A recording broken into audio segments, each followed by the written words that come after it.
let's move straight on to slide 2. So as you know, the mission today, folks, is to write a review of your allocated podcast. Slide 3, hopefully you know which ones you want because I sent the details on Tuesday. So if you have any doubts, it's on there. Let me give you some... Gosh, we're moving through the slides quickly. Slide 4.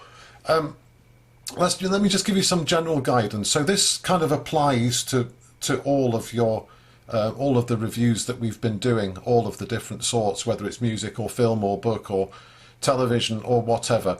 So I'll just quickly go through these because you know these already. We've gone through them, but just applying them in the context of podcasts. So firstly, you need to assume your reader has never heard the podcast. So within your article, there needs to be some background information. So you need to say, for example, what type of program it is and what the format is and how it all works and so on. Because some podcasts are different. Some are just one person speaking. Other podcasts are like journalism, proper journalism, where the presenter will interview and have contributions from a number of people. Secondly, the tone of your article should reflect the tone of the program.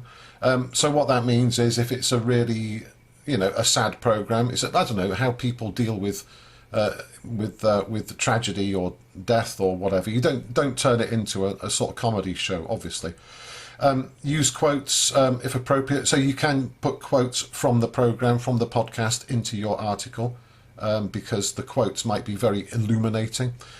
Don't over-describe, and I'll talk about this later. One of the most boring things when you're reading a review is when the journalist just says fact, fact, fact. They just give you lots and lots of individual pieces of descriptive information. So don't over-describe it. Make sure you leave some room for evaluation. Remember the two golden elements of reviews, description and evaluation.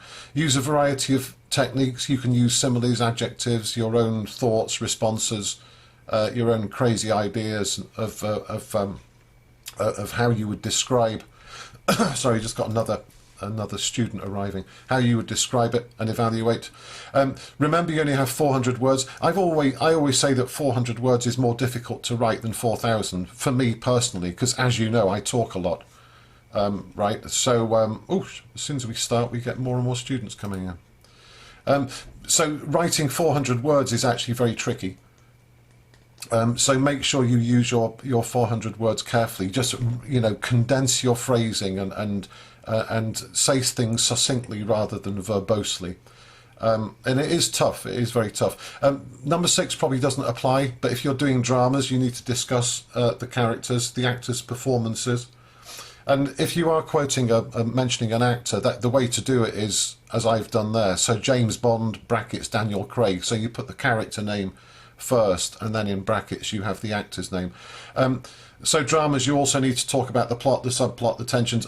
So there's a lot to say about dramas. They are TV or film dramas. They are essentially books in visual format, aren't they? So you've got a lot to say. Slide 7. Point number 7. As always, make sure it has a gripping introduction and compelling last paragraph. I'll talk about that in a moment. And then at the end, you need to spend at least 15-20 minutes reading, rereading, editing and improving your article. This is proofreading, and this is really, really important, and this will make sure that you get a high mark for accuracy when you submit your assessments. So make sure that you really go through it, and as I say, if you've got a printer, maybe it's a generational thing, but I just find it so much easier and more effective to sit down with a pen and paper and make your corrections in scribbles on the page. You might be able to do it online. Maybe it's just me, but on your computer. But maybe it's just me. I find it is not as effective. So that's general guidance. Slide 5. A couple more hints and tips on radio and podcasts.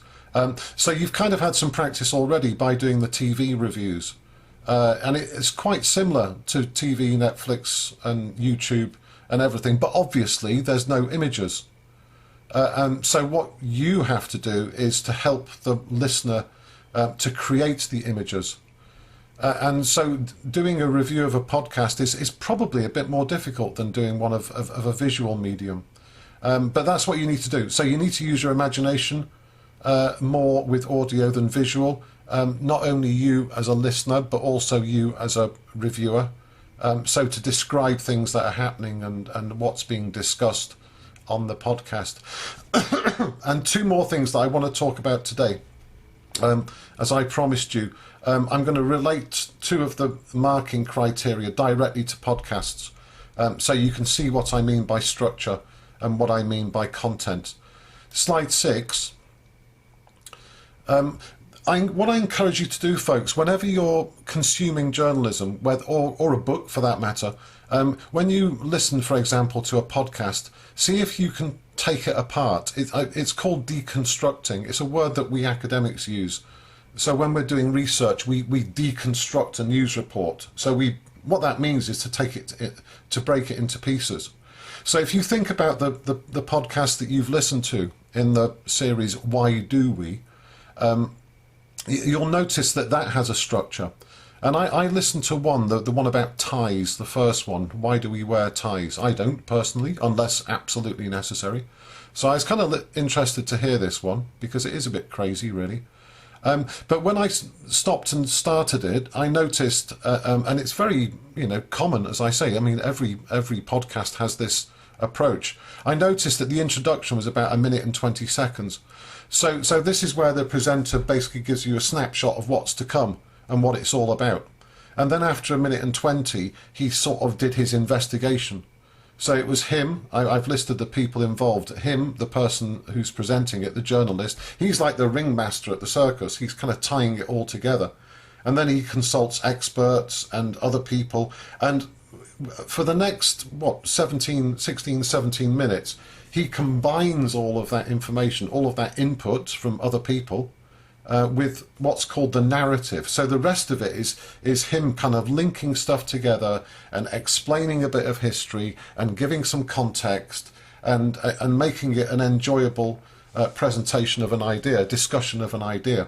And then at the end, very briefly, he kind of wraps it all up in 30 seconds, and that's the end of the show. And I'm sure that your podcast followed exactly the same format. So this is what we mean by structure. How you put everything together. And the more you analyze structure, the more you realize that journalism typically follows the same type of structure. So it always starts with an intro. It doesn't matter whether it's written journalism, TV journalism, podcast journalism, whatever journalism you care to mention. So that's what I mean by structure. There's always an intro, there's always a summary, and in the middle you've got the main body of the journalism itself. So I'm sure you've all noticed that. Maybe nobody's spelt it out to you before, but I'm sure when you listen to journalism or read journalism, from now on you're going to be deconstructing without even knowing it. So that's my introduction to structure. That's what I mean by structure when I talk about it on the criteria. Talking of criteria, slide number 7. So this is what you're going to get marked against for assessments 1 and 2. And we've done originality already. We've spoken about style specifically on 2 occasions. And we've also we'll do accuracy in a couple of weeks' time. So today we're going to talk about structure and content. So what it says specifically about structure. Does the article have a coherent structure? I've just discussed the coherent structure. That's what a coherent structure is. Does it have an attention-grabbing introduction, followed by a compelling main section and a suitable ending, a summary, conclusion, whatever? Does the article have transitions that effectively link ideas and points together? So what that means is within the article, is it well structured within the article? If you want to think about structure within an article, it's like the bricks of a house. Are they cemented together, or are they loose and kind of wobbly, So that's what I mean about structure within the article. Slide number 8. So the structure of your review, making it directly relevant to what you need to do today and for your assessments. On the left-hand side, I've shown you just in small format, just the template of the article. So what I'm encouraging you here to do here, folks, I know in previous weeks I've provided you with a template, but I'm not going to do that anymore. So you should know by using the template how you need to structure your article. But that just gives you a reminder on the left of how your articles should look. So you need the name and date at the top, the fact that it's a radio or podcast review, and the name of the program, the channel, the day, the time, etc. So that's all kind of like the subsidiary information. And if you look on the right, that is the article that you read on Tuesday from the New Statesman, and that's exactly as it appeared on the website. And notice at the top it says TV and radio, and it says the date. So that's what you're trying to replicate, that kind of format. You need to make it look like this article, okay? So then you have in big font, why do we keep returning to the call of the wild? That's the title. So you notice that the font is different to the rest of the article. And then you have that little paragraph underneath, which is, as you know, is called the stand first. So this gives a little bit more information, and it gives the reader, it kind of tempts the reader into reading it. So it essentially lays out what the main thrust of the article is. Now, in my briefing previously, I've said that you don't need a stand first, but you can put one in if you want. You'll get extra points for content if you put in a stand first in your article. They're actually quite tricky to do, and you need to read a lot of examples before you start writing good ones of your own. Not all journalism has it, by the way, stand first, but just be aware, typically for feature articles and longer format articles, there usually is a stand first. So on the right, that's what I want you to, that's how I want you to present your article, this today and for the assessments as well. So on the left hand side, go to slide number 9.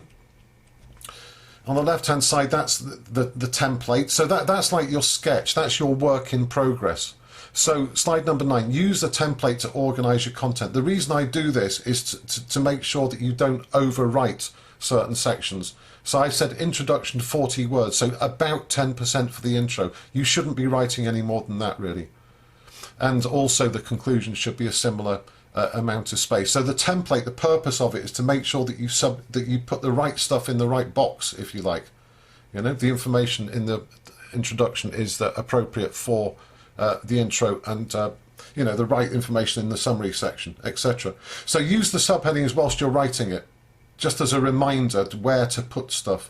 And then before you submit, make sure you remove the subtitles. You don't need the subtitles when you submit. And if you're using a table, you know, we used the table previously, you need to remove the table as well. It needs to look like proper journalism. Bottom line, it needs to look like proper journalism as you would read it on the web or on paper. And make sure you use a different font for the title. Make it stand out, you know. So that's what I mean by structure. Introduction, body, main section. Make sure you put the right stuff in the right place, and don't cram too much stuff in the introduction or the summary. The summary shouldn't be too big either. Make sure, obviously, that all the main information goes in the main section. Slide 10. I also hinted at this before. There's also structure. That's sort of structure on a macro level, what I've just discussed. But there's also structure within your review. So as you're writing your article, you need to connect things together. You're going to be changing direction and talking about different things and introducing new speakers. So what you need is smooth transitions. And I know this is something that young students find quite tricky. But it's all down to practice, as always, and it's all down to reading journalism to see how other professionals do it. So a linking phrase, what you need to do is master the art of the linking phrase. So a linking phrase is used to blend quotes, data and facts with context and analysis. So those words there, quotes, data and facts, context and analysis, that is essentially your content. That is the facts, the information that you're throwing at the reader. So you need to use phrases that link these things together. So for example, on the right hand side, some examples. A phrase like "this is an important factor because" is a linking phrase. So you might say in the previous sentence, wearing face masks is 98% of the population wear face masks. Full stop. This is an important factor because it reduces the chances of transmission of COVID. You know, so that is a nice little neat linking phrase. Similarly, a report from Oxford University supports this argument. So the sentence before that might be that, I don't know, people over the age of 65 are far more likely to contract COVID. Full stop. A report from Oxford University supports this argument, you know. So do you see how a simple phrase, just 5, 6, 7 words, can help you sort of tie the narrative together? So I always think about the journalism of this nature. You're like guiding somebody down a pathway. You're holding the reader's hand and you're showing them the way, you know. So you're the guide. So you need these phrases to sort of make sure that your reader stays with you and doesn't lose the plot, essentially. And the other thing that transitions can do, which is very useful, is changing perspective. So if you're saying on the one hand, on the other hand, you know, so it might just be one word that helps you change direction. This might appear to be a popular idea, but others disagree. And then your next sentence quotes one of these people who disagrees, you know. Likewise, Mr. Smith, however, is not convinced. He said, and then you put in Mr. Smith's quote. So these are transitions. And they are quite tricky, and it's very frustrating for me when I read an article, whether it's a student article or a professional one, and I kind of lose track of, you know, where the hell's this argument, where's this article going, you know, when the author is just jumping from point to point. It's like a PowerPoint almost, you know, or a bullet list. So that takes a little bit of practice, but the way to do it, folks, is to do a lot of reading. So read how podcast reviewers write their reviews. And you will see how they have linking phrases. So think of yourself as a guide. You've got to guide the reader through the article. Slide number 11, content. This is the other one I wanted to talk about today. So in the briefing document, it says, does the article describe and evaluate? Does the article have the appropriate amount, quality and combination of content for an article of this length and type? So an article of this length and type, you know what's expected because we've read some reviews. So your mission is to try and replicate what the journalists have done, the ones that we've seen so far. So the right amount, quality and combination of content. Slide 12.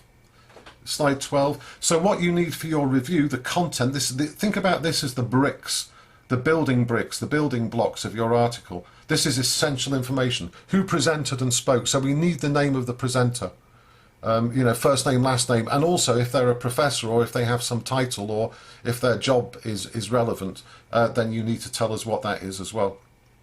Obviously, what was the podcast about? You can probably do this in a sentence or two. This needs to be pretty much right at the beginning of the article, just after the introduction. And then the main part of your content will be about what you learned. You know, what did the podcast tell us? And obviously you can't do everything. So these are 30-minute podcasts. So we speak at about 100 words a minute. And sorry, they're 18-minute, aren't they? We speak at about 100 words a minute. So even if you did a transcript of the podcast, that would be 18 minutes multiplied by 100 words. That would be 1,800 words. So you've only got 400. You can't tell us everything. Excuse me. So you have to condense it. So focus on what stood out. What were the wow moments? What were the things that made you go, really? You know? But you also need within that to give context. You can't just say this was interesting and that was interesting.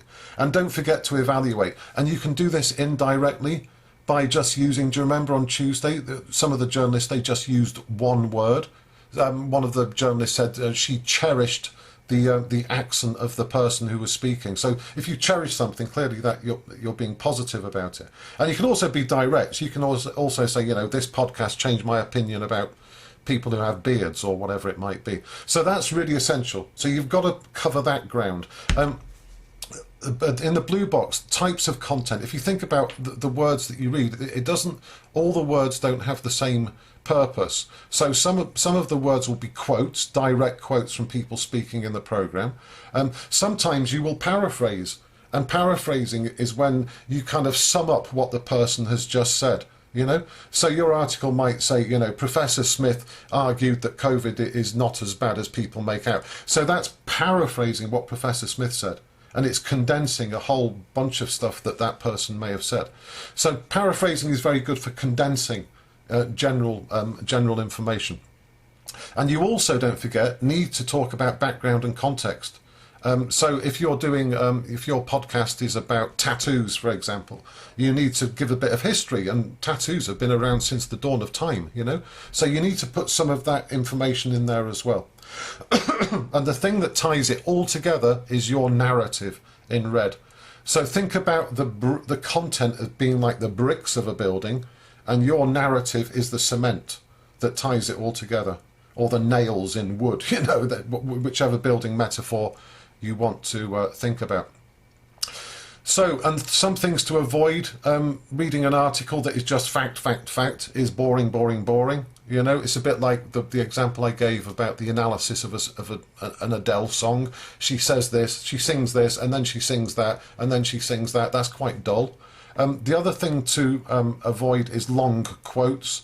So, you know, if it's difficult to say what a long quote is, but I think you know what I mean. So don't quote people too much. Just try and keep their quotes as short as possible. Obviously, you've got to faithfully reproduce them, but try and keep them, just use the quotes that really stand out. And also avoid first person, folks, please. So you don't need to say, I think this podcast, or for me, this was fascinating. Just take out, it's quite remarkable, if you actually just take out the words, your journalism becomes more authoritative. So instead of saying, I think this was a great program, just say, this was a great program. You don't need to say, I think that, because it's obvious that it's you, because you're writing the article. So you can actually keep your word count quite modest if you take out all of the first person. Also, it's a stylistic thing. You don't really see first, you do sometimes in reviews, but it tends to be much more direct. And bottom line, as always, if you want to know how to do reviews, be inspired by the professionals. Go back to the examples that we discussed on Tuesday, find some more, and see how they do it, see how they use content and how they structure the article. That really is the bottom line of the whole module, really. Be inspired by the professionals. So, any questions? That's my run-through of structure and content. Does that make sense what you're going to get judged on now, folks? Because you will get assessed on structure and content. Any questions? Okay, let's move on. So, slide 13. So you know what to do for your workshop task. So you've got the next hour and a half, folks.